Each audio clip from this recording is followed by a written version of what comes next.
ये ऐसा क्यों चल रहा है अचानक यहाँ पे इस चीजों का? ये एमसीडी की गुंडागर्दी है। एमसीडी ने गुंडागर्दी मचा रखी है। उनको हमको वेंडिंग ऑफ सर्टिफिकेट भी मिला हुआ है, एलओआर मिला हुआ, प्रधानमंत्री जी की तरफ से हमें लोन भी ये मिला हुआ थोड़ा है। सा हमारे दर्शकों को समझाइए कि वेंडिंग लाइसेंस क्या होता है, एलओआर क्या होता है? सीओ भी बोलते हैं उसको। उसका मतलब है सर्टिफिकेट ऑफ वेंडिंग, जो हमें एमसीडी ने जारी किया हुआ दिल्ली सरकार के कहने पे। एमसीडी ने जो अप्रूवल है जिसपे हम वेंडिंग कर सकते हैं, लेकिन वो नहीं मानते, उनकी गुंडागर्दी है। हाई कोर्ट के ऑर्डर भी लेके आए, हाई कोर्ट का ऑर्डर है हमारे पास में लगाने के, लेकिन वो नहीं मानते। जो यहाँ का डीसी है वो किसी भी कीमत में नहीं मानता, बोलता है कि मैं लगाने नहीं दूंगा। ना वो हाई कोर्ट का ऑर्डर मानते, ना सीओ भी मानते, ना एलओआर मानते। बता सकते कहाँ दुकानें ये लगती पूरा दुकानें लगती है, यहाँ पे सारा दुकानें लगती हैं। ये पूरा इधर लगती है, इधर पीछे पूरा लगती है, आगे विकास मार्ग से पूरा लगती है दुकानें, सारा यहाँ पे लगती है दुकानें, जो सारी बंद कर रखी है उन्होंने। देखिए यहाँ पे पूरा एक बाजार सा लगता था जिसमें कई लोगों, कितने घर चलते होंगे ये? कम से कम यहाँ पे 200-250 वेंडर है विकास मार्ग पे, कम से कम 200। और 200-250 वेंडर का मतलब एक बंदे के पीछे 4 लोग मान लो, उनकी फैमिली साथ में, तो करीब 800 से 900 हजार लोगों का परिवार है यहाँ पे। तो आप लोगों का भी यहाँ पे शॉप थी? सबका है। क्या कब आई कमेटी इस साइड में जी रास्ते में? कमेटी रोज आती है, रोज हम लोगों को परेशान करती है आके, और हमारे लोगों के पास जो है एमसीडी से दिए हुए कागज़ भी है, सीओबी भी है, एलओआर भी है। उससे हमें एलओआर से एमसीडी ने अप्रूव भी किया है कि जो उससे हमें लोन भी मिला पीएम से। और उसके अलावा हमारे पास हाई कोर्ट का ऑर्डर भी है, लेकिन एमसीडी विभाग के लोग जो है उसको कहते हैं कि नहीं, ये इनको इन कागज़ों के हम नहीं मानते, जबकि कुछ देखना भी नहीं चाहते। उसके अलावा हम लोग अगर लगाते भी है तो ये डर बना रहता है कहीं ना कहीं कि जो वो एमसीडी वाले आके हमारा सामान ले जाएंगे, हमारा बहुत नुकसान हो जाता है।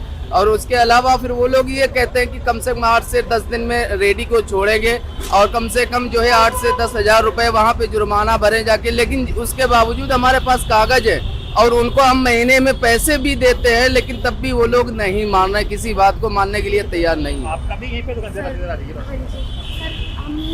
हमको पहली बात तो ये, हम जब रेडी पटरी लगाते हैं हमें लोन दिया गया, हम वो लोन चुकाने के लिए दुकान लगाते हैं, तो दुकान अगर हम दुकान नहीं लगाएंगे तो वो लोन कैसे चुकाएंगे? और भी हमारी बहुत सी ज़रूरतें हैं घर का। आपकी दुकान है? मेरी मोबाइल एसेसरीज की है, कवर बेचती हूँ मैं, टेम्पर लगाती हूँ।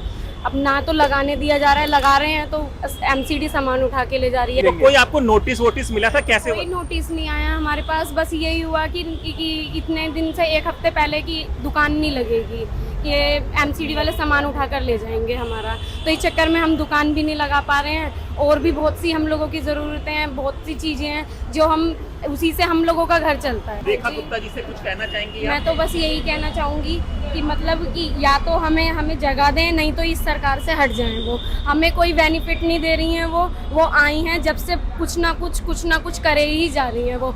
आप मेरे को एक छोटी सी चीज़ बताएं, जो हमारे पीएम जी हैं, प्रधानमंत्री जी, उन्होंने भी तो यहीं से शुरुआत करी है, सड़क से ही स्टार्ट करी है। उन्होंने भी तो पहले चाय से स्टार्ट करी है, तभी तो प्रधानमंत्री बने हैं ना।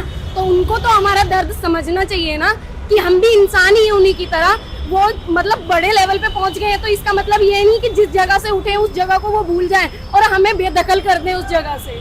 हम यही कहना चाहेंगे कि या तो हमें यहाँ हमारा हक दें, नहीं तो अपनी सीट से हट जाएं। हम चढ़ाना चाहते हैं ना सीट पे, तो उतारना भी अच्छे से जानते हैं। आप लोगों की भी यहाँ पे शॉप थी, बताइए कुछ अपने बारे में। क्या नाम है आपका? राम पुकार कुमार। नाम कुमार, क्या किस चीज़ की? मैं कैब जुराब की रेडी लगाता हूँ। समझ लो कि 15 दिन से हम लोगों को रोटी खाने के भी पैसे नहीं है जेब में, किसी से लेके अपना रोटी गुजारा कर रहे हैं। भारतीय हो, आपके पास आधार कार्ड सब कुछ है, Aadhaar card, PAN card, bank passbook बाकायदा दिल्ली का है।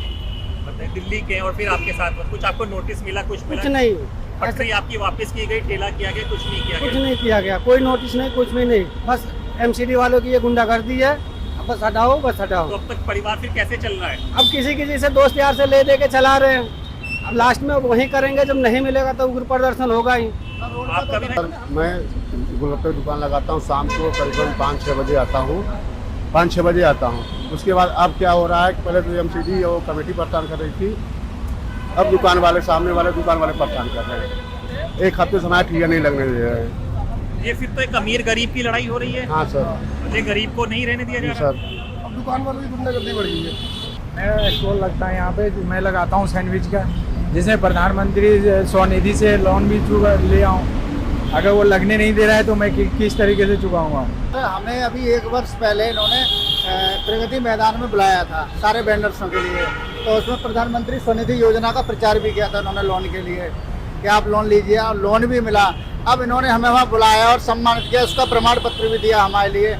अब ये हमारी रेडी पटरी लगने नहीं दे रहे और बिल्कुल अवैध तरीके से आते हैं। एक बंदा आएगा, पैदल चल के आएगा या बाइक पर चल के आएगा, रेडी के पास आके खड़ा हो जाएगा और वो आके पकड़ लेगा, फिर फ़ोन कर देगा, वहीं से आइए गाड़ी आए ले जाएंगे, और हमारा सामान फेंक दिया जाता, उतारने का भी मौका नहीं दिया जाता। सर हम लोग गरीब आदमी कमाने खाने वाले, हम लोग को कमाने खाने के लिए मिल नहीं रहा। गरीब आदमी कहाँ जाएंगे हम लोग साहब? हर दिन कमेटी वाले आ रहे, उठा के ले जा रहे, हम लोग क्या खाएंगे? कितना कमा लेते थे आप? वही 600-700 रुपये रेंज का कमाते थे, बस वही अपना गुजारा चल रहा था। बच्चे हैं, बीवी है, खर्चे किराया देना है। पढ़ते हैं बच्चे? हाँ पढ़ते हैं, स्कूल जाते हैं। रेडी पटरी नहीं लग रही है तो सबको दिक्कत हो रही है, हमें भी दिक्कत हो रही है, आम आदमी को भी दिक्कत हो रही है।